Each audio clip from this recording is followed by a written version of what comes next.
आपने परमिशन मांगी है, क्या आपने पत्र लिखा और उसका कोई जवाब मिला है? देखिए, जैसे सबको जानकारी है, मैं पेशे से एक डॉक्टर हूँ, न्यूरोसर्जन हूँ। और मैं कुछ समय पहले सरकारी सेवा में था, तो अब चुनाव लड़ने के बाद, विधायक चुने जाने के बाद हमें ये लगता है कि जो हमारे द्वारा ट्रेनिंग की गई है, जो हमारा प्रशिक्षण है, जो हमारा अनुभव है, वो यूँ जाया ना हो और वो लोगों के काम आता रहे। इसलिए हमने सरकार को ये आग्रह किया है कि हम अपनी सेवाएं एज ए डॉक्टर सरकार के किसी भी हॉस्पिटल में देने के लिए तैयार हैं।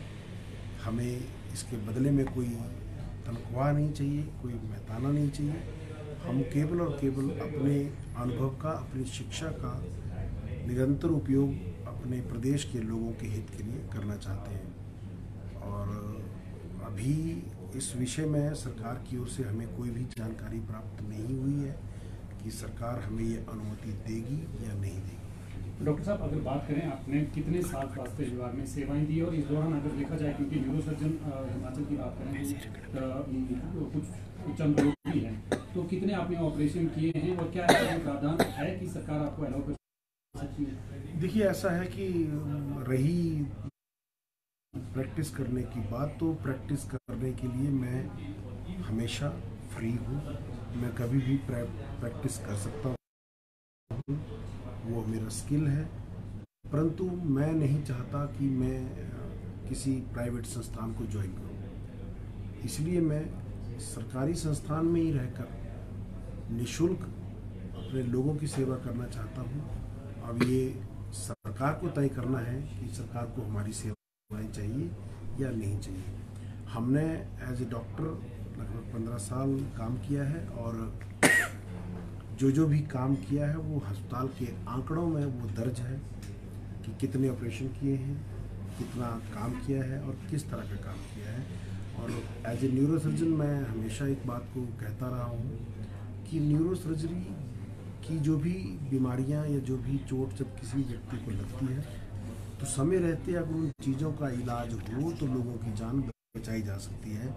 परंतु जब देरी हो जाए इलाज करने में, जैसे प्रदेश के दूर क्षेत्र लाहौल स्पीति, किन्नौर, भरमौर, पांगी, ऐसे स्थानों से जब किसी व्यक्ति को ऐसे स्थानों पर चोट लगती है और उनको बड़े अस्पतालों में पहुंचाना, जैसे टांडा, शिमला, इन जगह पर पहुंचाने में बहुत वक्त लगता है। और वो कीमती वक्त जो लोगों की जान बचाने के लिए हम इस्तेमाल कर सकते, तो वो वक्त केवल और केवल इतने डिस्टेंस को ट्रैवल करने में लग जाता है। तो हमेशा से ये पीड़ा हमारे मन में रही है, क्योंकि मैं खुद एक ऐसे क्षेत्र को बिलोंग करता हूँ जहाँ पर लोगों को सड़क तक पहुँचने के लिए कई किलोमीटर पैदल चलना पड़ता है।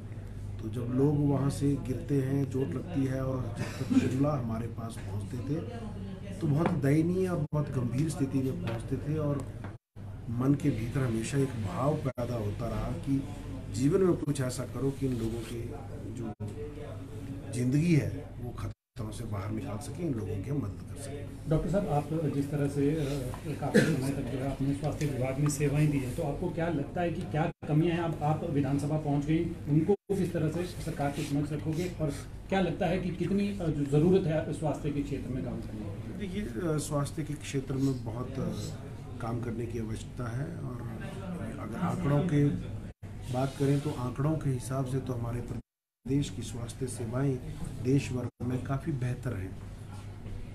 फिर भी हमें लगता है कि काफ़ी संतुलन बनाने की आवश्यकता है, एक रैशनलाइजेशन करने की आवश्यकता है। और हम एज ए विधायक सरकार के समक्ष हम सुझाव रखेंगे और हम ऐसी आशा करते हैं कि माननीय स्वास्थ्य मंत्री और माननीय मुख्यमंत्री जी इन सुझावों पर, क्योंकि हम स्पष्ट कर देना चाहेंगे जो भी सुझाव हम सरकार के समक्ष देंगे वो कोई राजनीति से प्रेरित सुझाव नहीं होंगे, वो केवल और केवल प्रदेश हित में, ताकि कैसे सीमित संसाधनों में लोगों को बेहतर स्वास्थ्य सुविधाएं हम दे सकते हैं, वो कैसे हम लोगों का जीवन स्तर सुधार सकते हैं, जो हमारा अभी तक का अनुभव रहा है। क्योंकि हमने एक प्रदेश के सबसे छोटे अस्पताल, जिसको प्राइमरी हेल्थ सेंटर कहा जाता है, प्राइमरी हेल्थ सेंटर के मेडिकल ऑफिसर इंचार्ज होने से लेकर प्रदेश के सबसे बड़े अस्पताल का भी संचालन हमने किया है। बहुत बड़ा अनुभव हमारे पास है और साथ ही साथ कोविड के समय में जो इस भयानक त्रासदी से हमारी पूरी सृष्टि गुजरी है, उस समय में भी हमें अस्पताल के संचालन का जो अनुभव है, हम चाहते हैं कि वो अनुभव का फायदा प्रदेश के लोगों को मिले और वो सुझाव हम उस अनुभव से प्रेरित जो भी सुझाव होंगे वो सरकार के समक्ष रखेंगे।